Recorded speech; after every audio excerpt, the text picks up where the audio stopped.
LSU. Thank you so much, everybody. Please have a seat.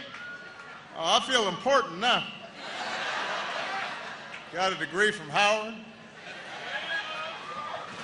Cicely Tyson said something nice about me. I love you back. To President Frederick, the Board of Trustees, faculty and staff, fellow recipients of honorary degrees, thank you for the honor of spending this day with you. And congratulations to the class of 2016.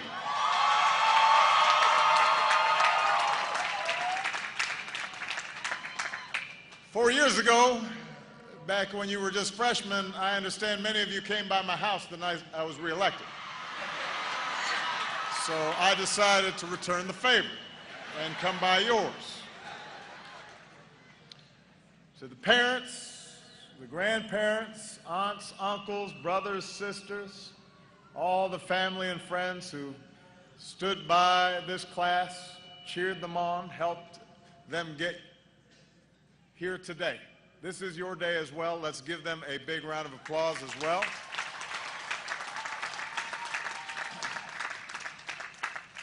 I'm not trying to stir up any rivalries here. I just want to see who's in the house. We got Quad, Annex, Drew, Carver, Slow, Towers,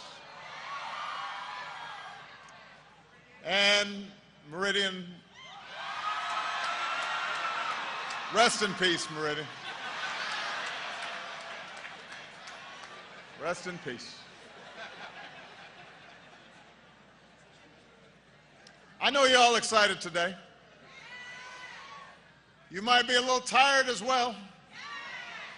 Some of you are up all night making sure your credits were in order. Some of you stayed up too late. Ended up at Ho Chi at 2 a.m. Got some mambo sauce on your fingers. But you got here. And you've all worked hard to reach this day. You've shuttled between challenging classes and Greek life. You've led clubs, played an instrument or a sport. You volunteered, you interned, held down 1, 2, maybe 3 jobs. You've made lifelong friends and discovered exactly what you're made of. The Howard hustle has strengthened your sense of purpose and ambition, which means you're part of a long line of Howard graduates. Some are on this stage today. Some are in the audience. That spirit of achievement and special responsibility has defined this campus ever since the Freedmen's Bureau established Howard just 4 years after the Emancipation Proclamation, just 2 years after the Civil War came to an end. They created this university with a vision of uplift, a vision for an America where our fates would be determined not by our race, gender, religion, or creed, but where we would be free in every sense to pursue our individual and collective dreams. It is that spirit that's made Howard a centerpiece of African American intellectual life and a central part of our larger American story. This institution's been the home of many firsts. The first black Nobel Peace Prize winner, the first black Supreme Court justice. But its mission has been to ensure those firsts were not the last. Countless scholars, professionals, artists, leaders from every field received their training here. The generations of men and women who walked through this yard helped reform our government, cure disease, grow a black middle class, advance civil rights, shape our culture. The seeds of change for all Americans were sown here. That's what I want to talk about today. As I was preparing these remarks, Vernon, I realized that when I was first elected president, most of you, the class of 2016, were just starting high school. Today you're graduating college. I used to joke about being old. Now I realize I'm old. It's not a joke anymore. But seeing all of you here gives me some perspective. It makes me reflect on the changes that I've seen over my own lifetime. So let me begin with what may sound like a controversial statement. A hot take. Given the current state of our political rhetoric and debate, let me say something that may be controversial, and that is this. America is a better place today than it was when I graduated from college. Let me repeat. America is by almost every measure better than it was when I graduated from college.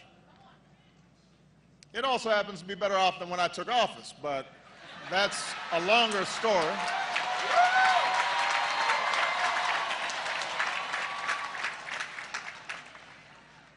That's a different discussion for another speech. But think about it. I graduated in 1983.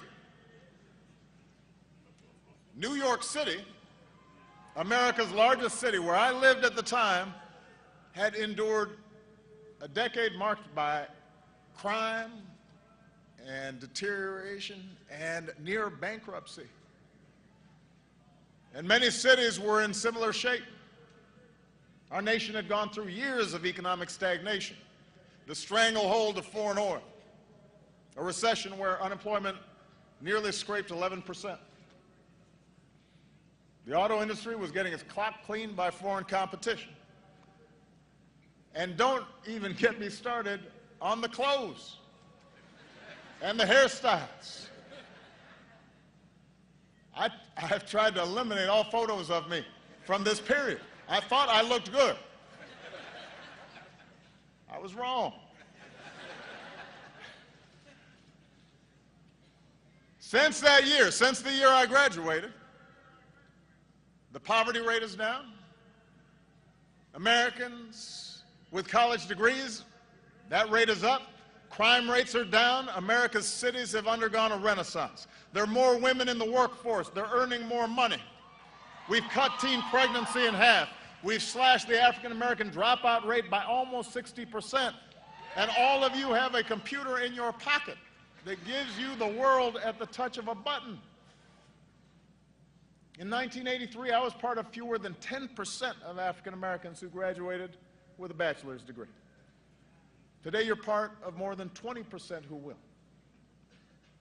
And more than half of blacks say we're better off than our parents were at our age, and that our kids will be better off too. So America is better. And the world is better too. A wall came down in Berlin. An iron curtain was torn asunder. The obscenity of apartheid came to an end. A young generation in Belfast and London have grown up without ever having to think about our IRA bonds. In just the past 16 years, we've come from a world without marriage equality to one where it's a reality in nearly 24 countries. Around the world, more people live in democracies. We've lifted more than 1 billion people from extreme poverty. We've cut the child mortality rate worldwide by more than half. America's better. The world is better. And stay with me now. Race relations are better since I graduated. That's the truth. No, my election did not create a post-racial society. I don't know who was propagating that notion. That was not mine. But the election itself, and the subsequent one, because the first one, folks might have made a mistake. The second one, they knew what they were getting. The election itself was just one indicator of how attitudes had changed. In my inaugural address, I remarked that just 60 years earlier, my father might not have been served in a D.C. restaurant, at least not certain of them. There were no black CEOs of Fortune 500 companies, very few black judges.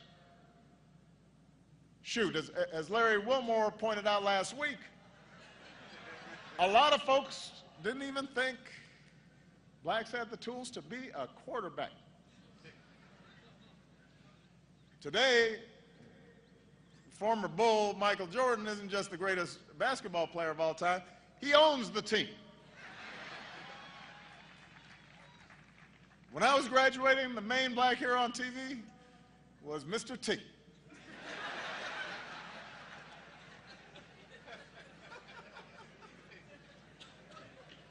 Rap and hip-hop were counterculture, underground. Now Shonda Rhimes owns Thursday Night, and Beyonce runs the world. We're no longer entertainers, we're producers, studio executives, no longer small business owners, we're CEOs, we're mayors, representatives, presidents of the United States.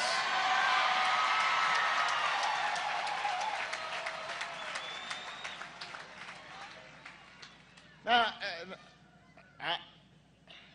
I am not saying gaps do not persist. Obviously they do. Racism persists. Inequality persists. Don't worry, I'm going to get to that. But I wanted to start class of 2016 by opening your eyes to the moment that you are in.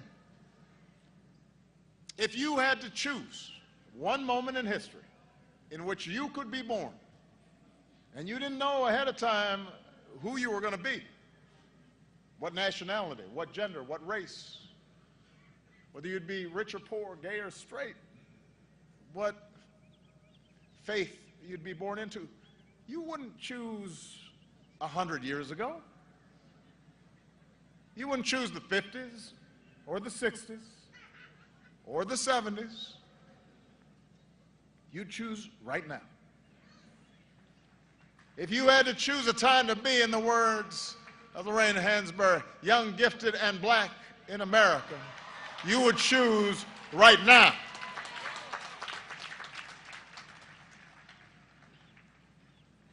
I tell you all this because it's important to note progress. Because to deny how far we've come would do a disservice to the cause of justice, to the legions of foot soldiers, to not only the incredibly accomplished individuals who've already been mentioned, but your mothers and your dads and grandparents and great-grandparents who marched and toiled and suffered and overcame to make this day possible. I tell you this not to lull you into complacency, but to spur you into action. Because there's still so much work to do, so many more miles to travel. And America needs you to gladly, happily take up that work. You all have some work to do. So enjoy the party, because you're going to be busy. Yes, our economy has recovered from crisis stronger than almost any other in the world. But there are folks of all races who are still hurting, who still can't find work that pays enough to keep the lights on, who still can't save for retirement. We've still got a big racial gap in economic opportunity. The overall unemployment rate is 5%, but the black unemployment rate is almost 9%. We've still got an achievement gap when black boys and girls graduate high school and college at lower rates than white boys and white girls. Harriet Tubman may be going on the 20, but we've still got a gender gap when a black woman working full-time still earns just 66% of what a white man gets paid.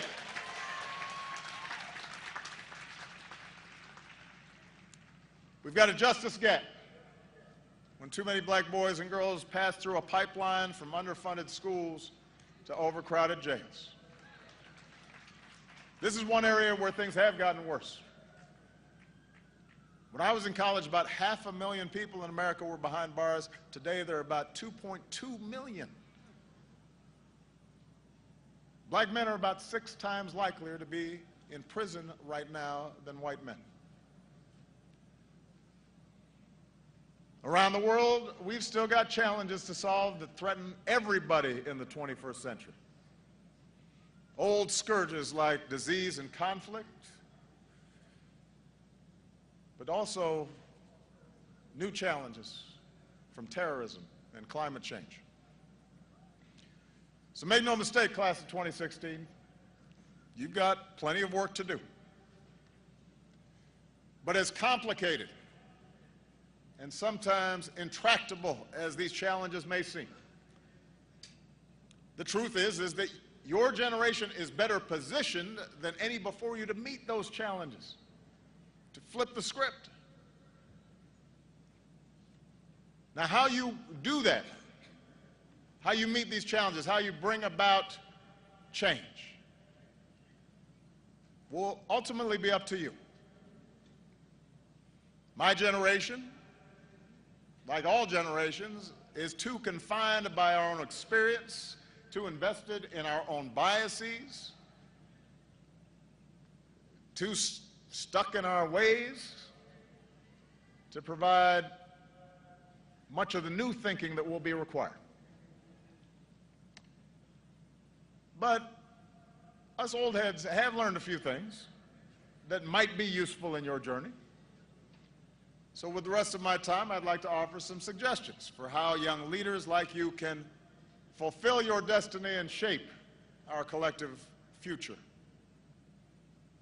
Bend it in the direction of justice and equality and freedom. First of all, and this should not be a problem for this group, be confident in your heritage. Be confident in your blackness. One of the great changes that's occurred in our country since I was your age is the realization there's no one way to be black. I take it from somebody who's seen both sides of the debate about whether I'm black or not. Past couple months, I've had lunch with the Queen of England and hosted Kendrick Lamar in the Oval Office. There's no straitjacket, there's no constraints, there's no litmus test for authenticity. Look at Howard. One thing most folks don't know about Howard is how diverse it is. When you arrived here, some of you were like, oh, they got black people in Iowa? But it's true. This class comes from big cities and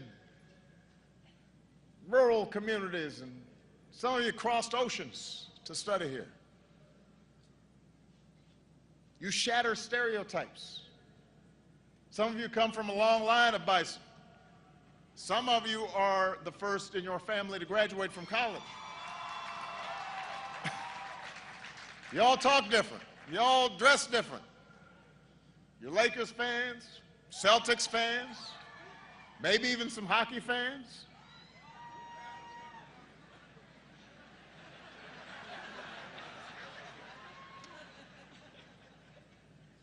And because of those who've come before you, you have models to follow.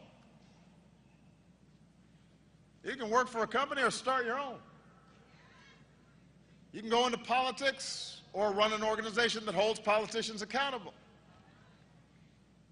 You can write a book that wins the National Book Award, or you can write the new run of Black Panther, or like one of your alumni, Ta-Nehisi Coates, you can go ahead and just do both.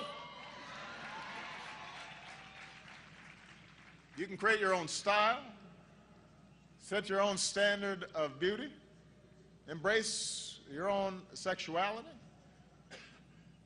Think about an icon we just lost, Prince. He blew up categories. People didn't know what Prince was doing.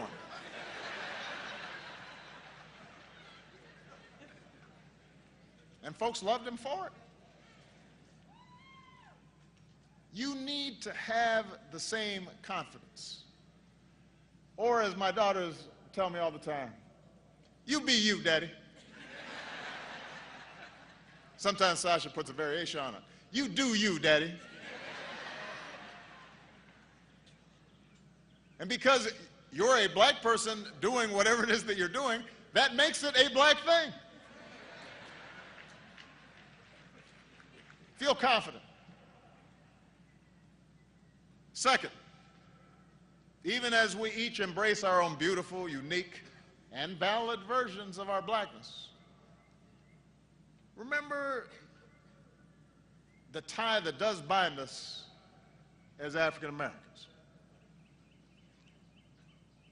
And that is our particular awareness of injustice and unfairness and struggle.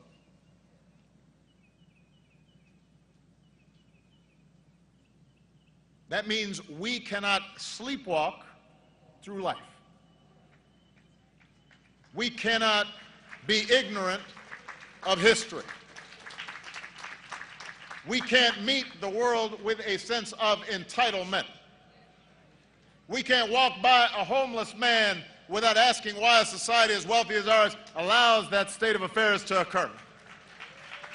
We can't just lock up a low-level dealer without asking why this boy, barely out of childhood, felt he had no other options. We have cousins and uncles and brothers and sisters who we remember were just as smart and just as talented as we were, but somehow got ground down by structures that are unfair and unjust. And that means we have to not only question the world as it is and stand up for those African Americans who haven't been so lucky. Because yes, you've worked hard, but you've also been lucky. That's a pet peeve of mine, people who've been successful and don't realize they've been lucky. That God may have blessed them. It wasn't nothing you did. So don't have an attitude.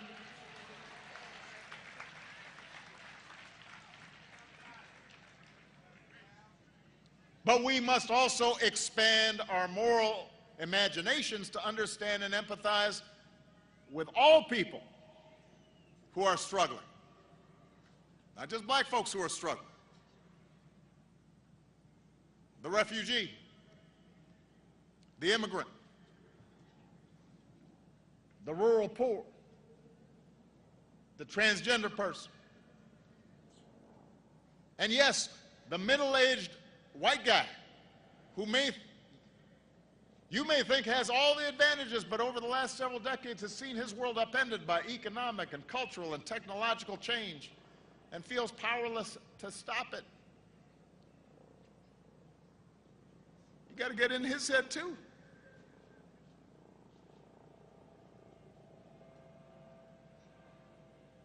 Number three, you have to go through life with more than just passion for change. You need a strategy. I'll repeat that. I want you to have passion. You have to have a strategy. Not just awareness, but action. Not just hashtags, but votes.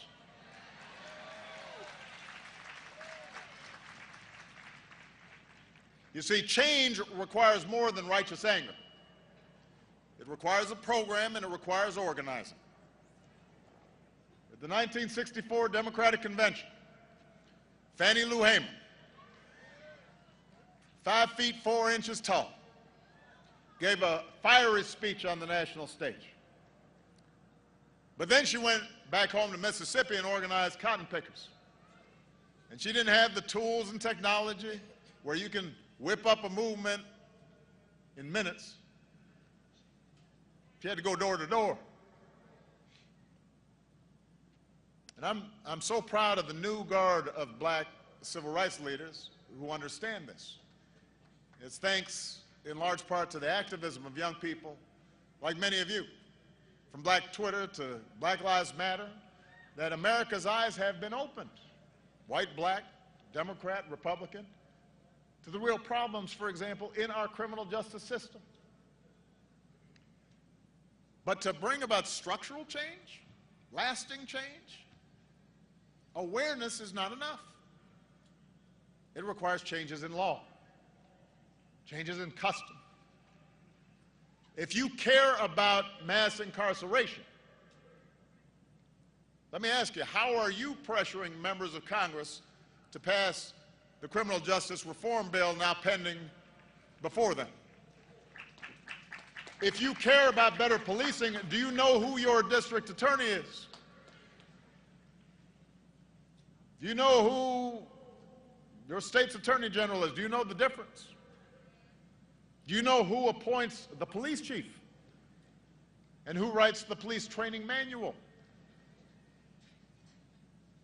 Find out who they are, what their responsibilities are. Mobilize the community, present them with a plan, work with them to bring about change, hold them accountable if they do not deliver. Passion is vital, but you got to have a strategy. And your plan better include voting. Not just some of the time, but all of the time.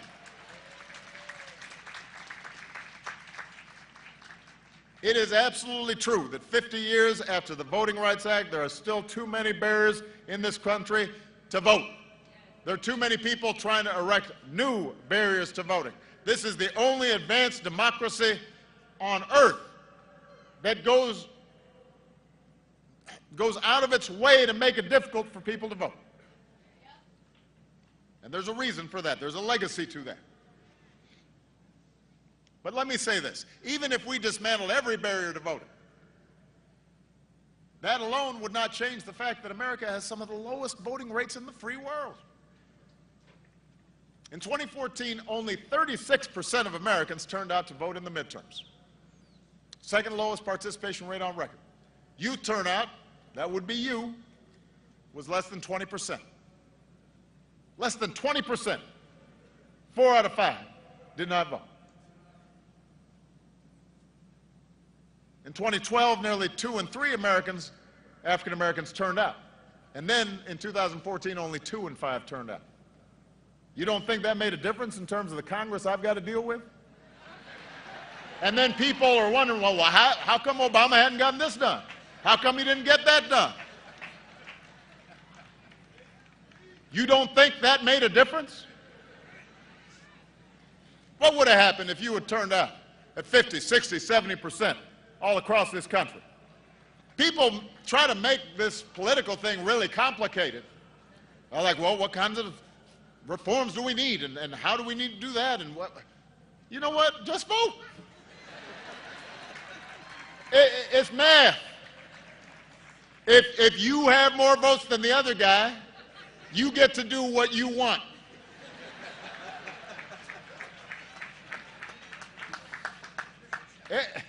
It's not that complicated. And you don't have excuses. You don't have to guess the number of jelly beans in a jar or bubbles on a bar of soap to register to vote. You don't have to risk your life to cast a ballot. Other people already did that for you. Your grandparents, your great-grandparents might be here today, they were working on it. What's your excuse?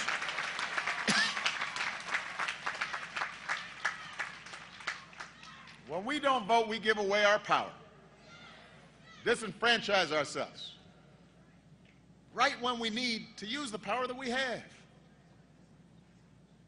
right when we need your power to stop others from taking away the vote and rights of those more vulnerable than you are, the elderly and the poor, the formerly incarcerated trying to earn their second chance. So you got to vote all the time, not just when it's cool, not just when it's time to elect a president, not just when you're inspired. It's your duty. When it's time to elect a member of Congress or a city councilman or a school board member or a sheriff. That's how we change our politics, by electing people at every level who are representative of and accountable to us. It is not that complicated. Don't make it complicated. And finally, change requires more than just speaking out. It requires listening as well. In particular, it requires listening to those with whom you disagree and being prepared to compromise. You know, when I was a state senator, I helped pass Illinois' first racial profiling law, and one of the first laws in the nation requiring the videotaping of confessions in capital cases. And we were successful because early on I engaged law enforcement. I didn't say to them, "Oh, you guys are so racist, you need to do something." I understood, as many of you do, that the overwhelming majority of police officers are good and honest and courageous and fair and love the communities they serve. And we knew there were some bad apples, and that even good cops with the best of intentions, including, by the way, African-American police officers, might have unconscious biases, as we all do. So we engaged, and we listened, and we kept working until we built consensus. And because we took the time to listen, we crafted legislation that was good for the police because it improved the trust and cooperation of the community, and it was good for the communities who were less likely to be treated unfairly. And I can say this unequivocally: without at least the acceptance of the police organizations in Illinois, I could never have gotten those bills passed. It's very simple. They would have blocked them. The point is, you need allies in a democracy. That's just the way it is. It can be frustrating and it can be slow. But history teaches us that the alternative to democracy is always worse. That's not just true in this country. It's not a black or white thing. Go to any country where the give and take of democracy has been repealed by one-party rule, and I will show you a country that does not work. And democracy requires compromise. Even when you are 100% right. This is hard to explain sometimes. You can be completely right, and you still are going to have to engage folks who disagree with you. If you think that the only way forward is to be as uncompromising as possible, you will feel good about yourself. You will enjoy a certain moral purity, but you're not going to get what you want. And if you don't get what you want long enough, you will eventually think the whole system is rigged. And that will lead to more cynicism and less participation and a downward spiral of more injustice and more anger and more despair. And that's never been the source of our progress. That's how we cheat ourselves of progress. You know, we remember Dr. King's soaring oratory. The power of his letter from a Birmingham jail. The marches he led, but he also sat down with President Johnson in the Oval Office to try and get a Civil Rights Act and a Voting Rights Act passed. And those two seminal bills were not perfect, just like the Emancipation Proclamation was a war document as much as it was some clarion call for freedom. Those mileposts of our progress were not perfect. They did not make up for centuries of slavery or Jim Crow or eliminate racism or provide for 40 acres and a mule. But they made things better. And you know what? I will take better every time. I always tell my staff, better is good. Because you consolidate your gains and then you move on to the next fight from a stronger position. Brittany Packman, a member of the Black Lives Matter movement and Campaign Zero, one of the Ferguson protest organizers, she joined our task force on 21st century policing. Some of her fellow activists questioned whether she should participate. She rolled up her sleeves. She sat at the same table with big city police chiefs and prosecutors, and because she did, she ended up shaping many of the recommendations of that task force. And those recommendations are now being adopted across the country. Changes that many of the protesters called for. If young activists like Brittany had refused to participate out of some sense of ideological purity, then those great ideas would have just remained ideas. But she did participate, and that's how change happens. America is big, and it is boisterous than ever. The president told me that we've got a significant Nepalese contingent here at Howard. I would not have guessed that. Right on. But it just tells you how interconnected we're becoming. And with so many folks from so many places converging, we are not always going to agree with each other.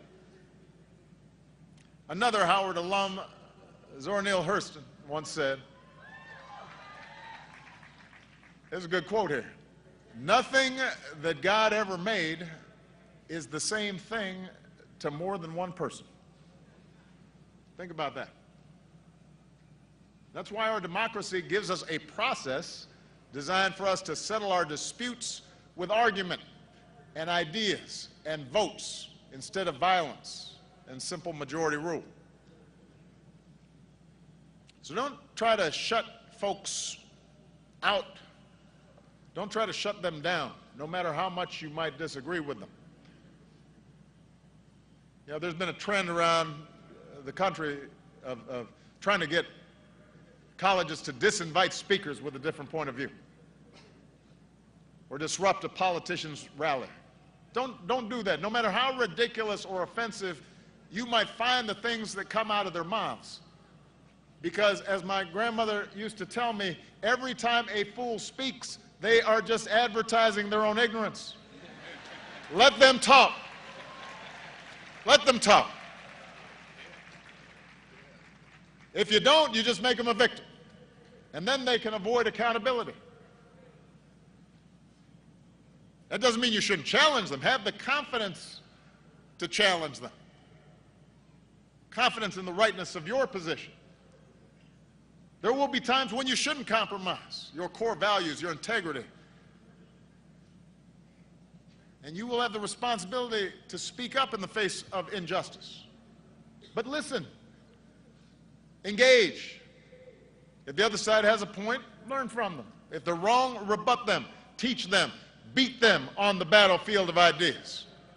And you might as well start practicing now, because one thing I can guarantee you, you will have to deal with ignorance, hatred, racism, foolishness, trifling folks. I promise you, you will have to deal with all that at every stage of your life.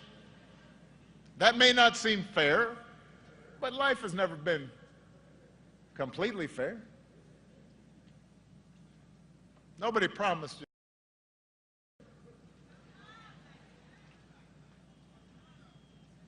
And if you want to make life fair, then you've got to start with the world as it is.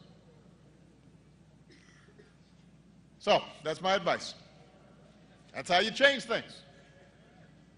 Change isn't something that happens every 4 years or 8 years. Change is not placing your faith in any particular politician and then just putting your feet up and saying, okay, go. Change is the effort of committed citizens who hitch their wagons to something bigger than themselves and fight for it every single day. And that's what Thurgood Marshall understood. A man who once walked this yard, graduated from Howard Law, went home to Baltimore, started his own law practice. He and his mentor, Charles Hamilton Houston, rolled up their sleeves and they set out to overturn segregation. They worked through the NAACP,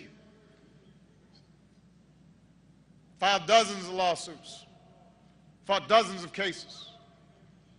And after nearly 20 years of effort, 20 years, Thurgood Marshall ultimately succeeded in bringing his righteous cause before the Supreme Court and securing the ruling in Brown versus Board of Education that separate could never be equal. 20 years.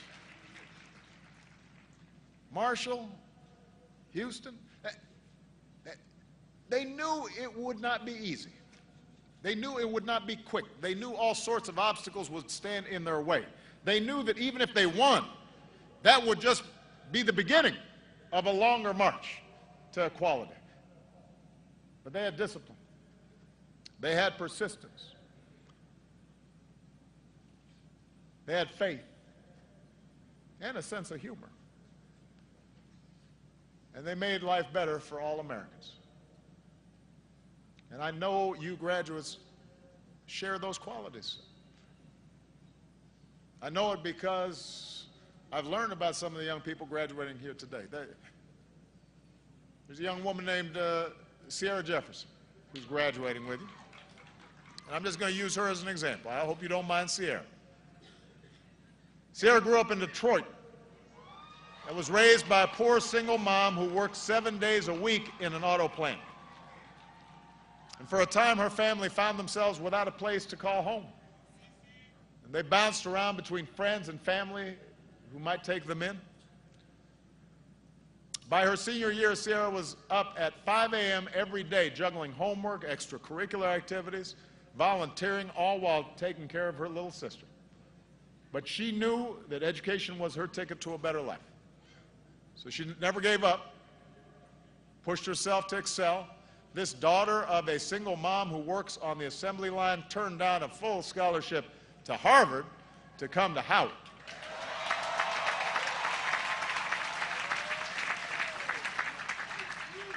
And today, like many of you, Sierra's the first in her family to graduate from college. And then she says she's going to go back to her hometown just like Thurgood Marshall did, to make sure all the working folks she grew up with have access to the health care they need and deserve. As she puts it, she's going to be a change agent. She's going to reach back and help folks like her succeed. And people like Sierra are why I remain optimistic about America. Young people like you are why I never give in to despair. James Baldwin once wrote, "Not everything that is faced can be changed, but nothing can be changed until it is faced."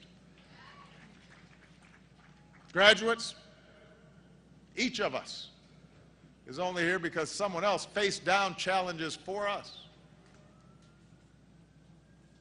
We are only who we are because someone else struggled and sacrificed for us. That's not just Thurgood Marshall's story or Sierra's story or my story or your story. That is the story of America. The story whispered by slaves in the cotton fields. The song of marchers in Selma. The dream of a king in the shadow of Lincoln. The prayer of immigrants who set out for a new world. The roar of women demanding the vote.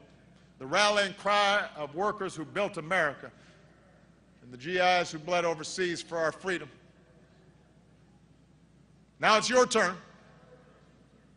And the good news is you're ready. And when your journey seems too hard, And when you run into a chorus of cynics who tell you that you're being foolish to keep believing, or that you can't do something, or that you should just give up, or you should just settle, you might say to yourself a little phrase that I've found handy these last 8 years. Yes, we can. Congratulations, class of 2016. Good luck. God bless you. God bless the United States of America. I'm proud of you.